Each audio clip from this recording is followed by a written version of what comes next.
자, 상속이 발생했습니다. 감사하게도 부모님이 주택을 남겨주셨습니다. 감사합니다.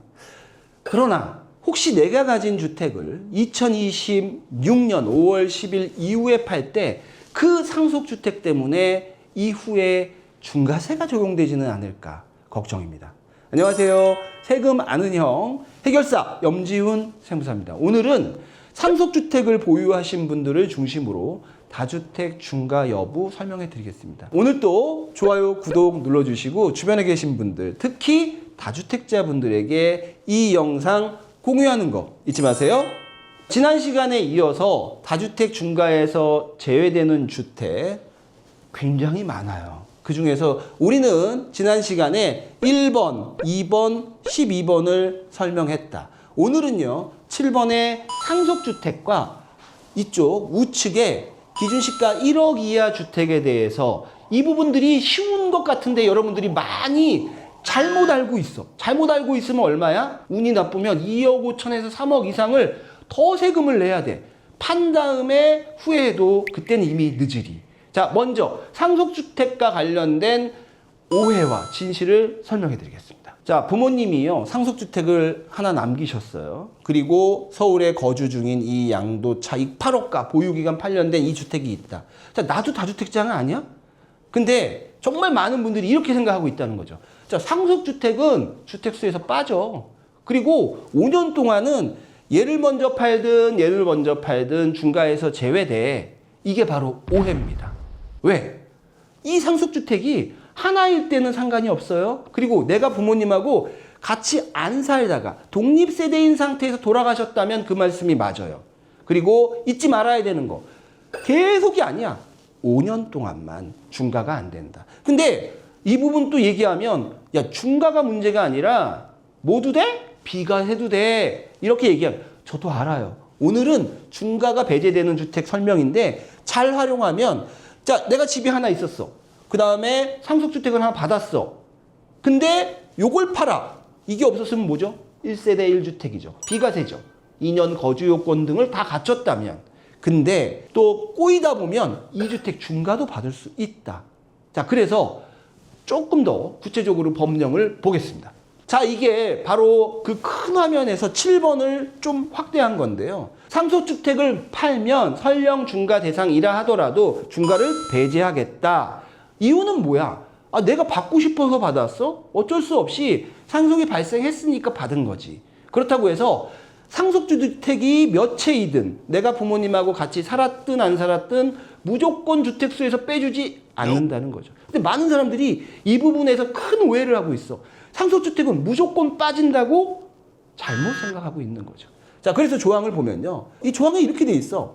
소득세법 시행령 제155조 2항에 해당하는 상속받은 주택이죠. 만약에 요 해당하는 앞이 없다면 상속받은 주택은 무조건 중과 제외야. 근데 이 조항이 있다는 거죠. 그리고 설령 이 주택이라 하더라도 상속받은 날로부터 5년 이내에만 팔아야 된다. 5년이 넘어버리면 중과가 될 수 있다.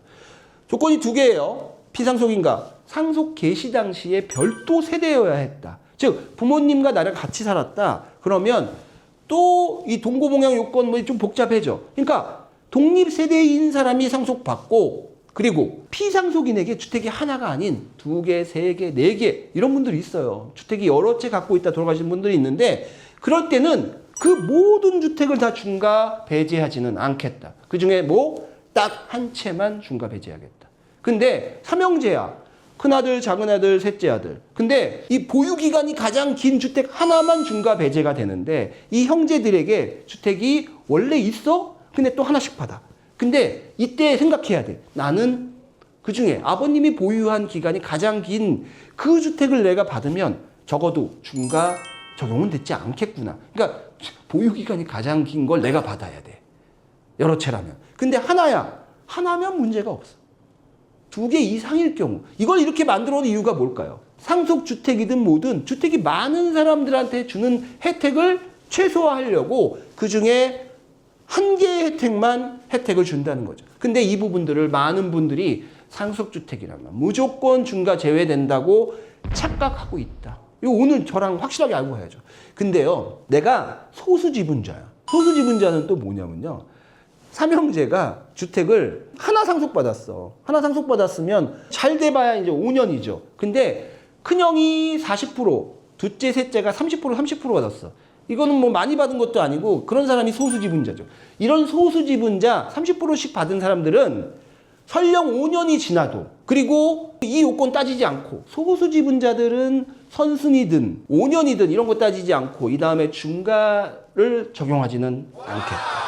이 내용이죠. 많이도 못 받은 것도 서운한데. 근데 똑같을 수 있죠. 3분의 1씩 받았어, 삼형제가. 그러면 그 주택에서 거주하는 자, 그 사람이 주된 상속인이 된다. 나머지는 다 뭐다? 소수지분자다. 그리고 아무도 안 살아. 그러면 뭐야? 나이 많은 게 죄야. 나이 많은 사람의 주택으로 본다. 그러면 나이 적은 사람들은 주택을 몇 채 상속받는다 하더라도 소수지분자는 중과를 판단할 때 주택수에서 빼준다. 이것도 기억하시면 됩니다. 자, 다음에 이제 구체적인 내용을 보여드릴게요. 그러니까 아까 제가 말한 이게 155조 2항이에요. 뭐? 소득세법 시행령 제 155조 2항에서 말하는 상속주택에만 그 혜택을 준다고 했거든요. 그 혜택은 뭐야? 다주택 중과에서 배제되는 주택으로 해주겠다. 모든 상속주택이 아니다라고 하는 그 근거 조항이 이 2항입니다. 그리고 여기에 제가 좀 다시 한번 정리했는데 피상속인과 상속인이 상속 개시일 같은 세대가 아니었어야 된다는 거죠. 상속 개시 당시 별도 세대를 이루고 있었다. 그러면서 주택이 주된 상속주택 하나만 된다. 그리고 모든 상속주택이 아닌 선순위 상속주택만 해당이 된다는 거예요. 그러면 이 두 개 중에 하나만 어겨도 그 상속주택 나 하나 받은 거밖에 없는데 뭐가 될 수도 있어? 중과가 될 수 있다는 거죠. 근데 제가 이 얘기하면 어떤 분들 아닌데 아마 제가 봤을 때 한 30%에서 40%는 아닌데 이건 분명히 내가 알기로는 모든 상속주택이 다 중과 배제인데 저 염지훈 세무사 뭔가 좀 잘못 알고 있다 이렇게 말씀하실 텐데 제가 여러분들 앞에서 영상 하나를 찍기 위해서는 얼마나 고민하고 찍을까요? 저 일주일 고민하고 찍어요. 저 안에 제 모든 세무사들하고 서로 얘기도 하고 정말 법령을 다 검토하고 찍는데 여러분들이 오해하고 있는 근거가 있어요. 왜냐하면 다른 세법, 취득세법하고 종합부동산세법에서는 155조 2항에 따른 주택뿐만이 아니라 모든 상속의 주택에 대해서 5년 동안 혜택을 주거든요. 근데 이게 법이 일치하지 않는데 그 다른 법을 한번 볼게요. 바로 이게 지방세법 시행령 제28조의 4 주택수 산정 방법인데 이게 왜 어디서 중요하냐면요. 다주택자가 주택을 취득할 때 취득세가 최대 13.4%까지 올라가요. 그러면 주택수를 어떻게 세느냐? 상속을 원인으로 취득한 거는 5년 동안은 주택수에서 빼주겠다. 자, 여기에 소득세법 시행령 제155조 2항에 따른 상속주택이라고 안 써있고 그냥 상속을 원인으로 받으면 묻지도 따지지도 않고 5년 동안 주택수에서 빼주겠다라고 돼 있죠. 그러니까 여기는 그런 거고. 자, 종부세법도 마찬가지예요. 종부세도 1세대 1주택자는 공제금액이 12억이고 그 외의자는 9억이에요. 세율도 좀 달라지고요. 그래서 종부세법에도 상속으로 받은 주택은 묻지도 따지지도 않고 어떻게 5년 동안은 무조건 주택수에서 빼주겠다는 이 규정이 있어요. 근데 왜 소득세법 시행령은 달라요? 저도 모르겠어요. 법이 다른 건 제 잘못이 아니죠. 자, 법을 정할 때 이항이면 좀 이렇게 일치하게 만들었으면 좋겠는데 이제 이런 부분들 때문에 많은 분들이 아직도 상속주택은 5년 동안 중과 배제 아니야? 라고 얘기하는데 자, 그런 오해는 오늘 이 영상을 본 뒤로는 이제 잊어버리자. 각 법에 맞게끔 해석해야 한다. 그래서 다시 한번 정리를 하면 자, 이게 이제 아까 7번 상속이죠. 자, 그 외에 일반 주택을 하나 갖고 있다. 별도 세대원이 상속받은 선순위 상속주택이다. 그러면 얘를 먼저 팔아도 중과 배제다. 그러나 또 이걸 보면 또 이 생각까지 나와야 돼. 저 이거 원래 갖고 있었고 2년 이상 보유, 2년 이상 거주했다면 얘 주택수에서 빼주고 비과세도 받을 수 있잖아요. 맞아요. 비과세 받을 수 있어요. 근데 문제는 얘를 먼저 팔 때죠. 얘를 먼저 파는데 이 선순위 상속주택에 해당이 되면 일반 세율. 근데 이게 선순위 상속주택에 해당이 안 돼. 보유기간이 더 짧은 두 번째 주택이야. 그럼 얘는 5월 10일 이후에 판다면 중과를 적용받을 수 있다. 2억, 3억 세금이 더 나올 수 있다는 거죠. 자, 두 번째 이건데요. 자, 이게 바로 비과세를 설명한 거예요. 상속 개시일에 일반 주택을 하나 갖고 있었고 선순위 상속주택을 받았다면 자, 일반 주택을 먼저 팔아라. 그리고 선순위 상속주택을 판다면 기간에 상관없이 얘 5년 이내 안 팔아도 돼. 또 이거를 5년 이내 팔아야 된다고 또 오해하시는 분들이 있어. 그거는 중과 배제의 얘기고요. 얘를 갖고 있었는데 이 선순위 상속주택을 만약에 상속받았다면 기간에 관계없이 얘를 먼저 팔고, 즉 얘를 먼저 팔고 이 선순위 상속주택을 판다면 그 양도 차익이 좀 많아도 양도 가액이 12억까지는 전액 비과세를 받을 수 있다. 자, 법을 정확하게 알아야 되고요. 이 매각 순서도 정확하게 알아야 돼요. 자, 오늘 여러분들이 좀 뭐 이해를 하고 계신지 모르겠는데 또 뭐 모르면 어때? 또 우리가 댓글 달면 되죠. 네, 다음 화면 볼게요.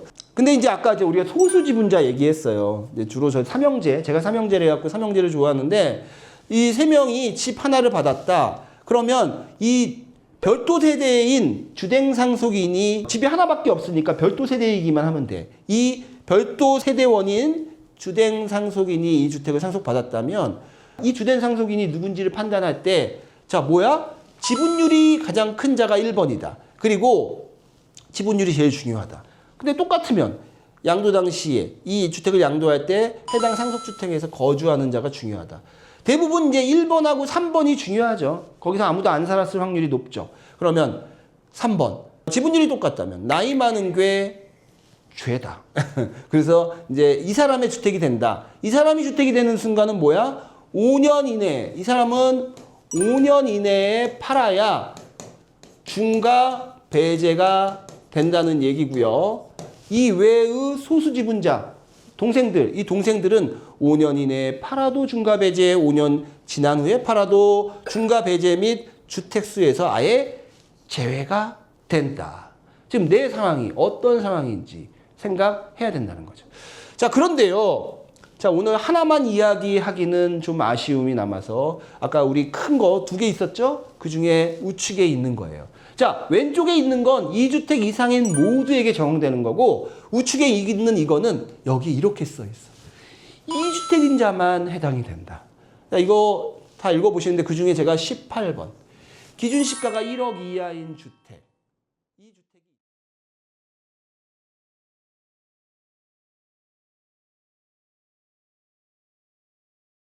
안녕하십니까. 세금하는 형 염지훈 세무사입니다.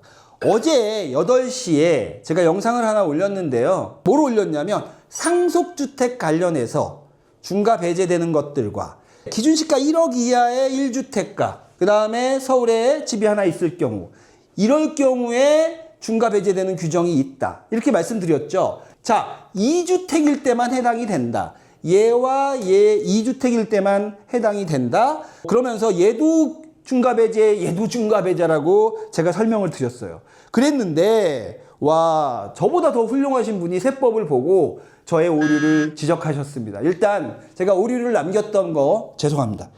그만큼 이 중과배제가 어렵다는 거 좀 애교로 봐주시고요. 이 댓글 주신 분 해피G8Z님 1시간 전에 저한테 올려주셨고 이 내용을 보니까 저보다 더 많이 아는 고수님, 자, 이분이 만약 세무사님이면 저한테 꼭 연락 주십시오. 제가 따로 밥 사겠습니다. 자, 이분이 지적하신 내용이 뭐냐면요. 법에 이렇게 돼 있다는 거예요. 15, 16, 17, 18 여기 보면 3호, 4호, 7호인데 이 9호. 이 9호는 1호부터 7호까지는 이 주택을 제외한 주택이 하나만 있을 때는 얘도 중과 배제지만 얘 9호는 얘 외의 얘까지 중과 배제하지 않는다. 와, 너무 어렵죠. 얘는 기준시가 1억 이하니까 주택이 하나일 때는 중과 배제가 맞아. 근데 그 외의 일반 주택이 설령 하나 있다 하더라도 얘는 중과 배제가 되지 않는다. 와, 저도요 이 법을 꼼꼼히 안 보고 한 거예요. 그러면 어제 찍었던 거, 자, 다시 볼까요? 그러면 이 어제 이건데 주택이 3개야. 이거는 변화가 없어요. 자, 이 3개인 상태에서 얘를 팔아도 얘를 팔아도 얘를 팔아도 이거는 다 3주택 중과다. 이거는 어제 영상과 변함이 없다. 지금 이거는 3주택이기 때문에 그 규정을 적용받을 수 없다. 그러면 얘를 팔면 뭐야? 3주택 중과. 장기보유 특별공제 날라가고 세율이 30% 업. 요거 이제 막 이 양도차익이 8억인데 제대로 세금 맞으면 한 3억이 더 나올 수 있어.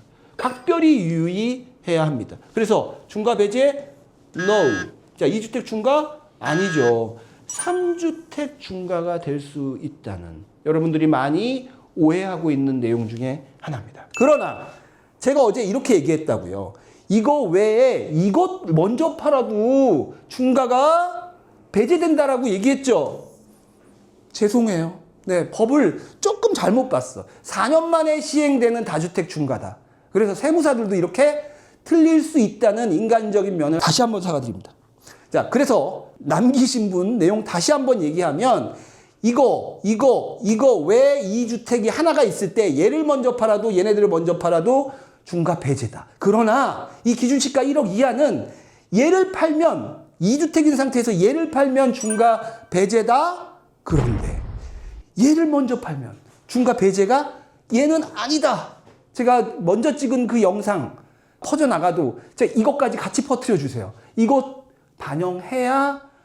그리고 기존 영상은 죄송하지만 제가 삭제하고 그 부분 삭제하고 다시 올리도록 하겠습니다. 자, 오늘 제가 이게 왜 초라하냐면 지금 막 너무 급하게 이거 오류를 발견하고 너무 죄송한 마음에 양치도 못하고 지저분하게 올라왔는데 여러분들에게 적시성 있는 정보를 주는 게 더 중요하기 때문에 그렇게 수정해 보겠습니다. 이해해 주시고요. 앞으로 더 정확하게 남기기 위해서 노력하는 아는 형이 되겠습니다. 감사합니다.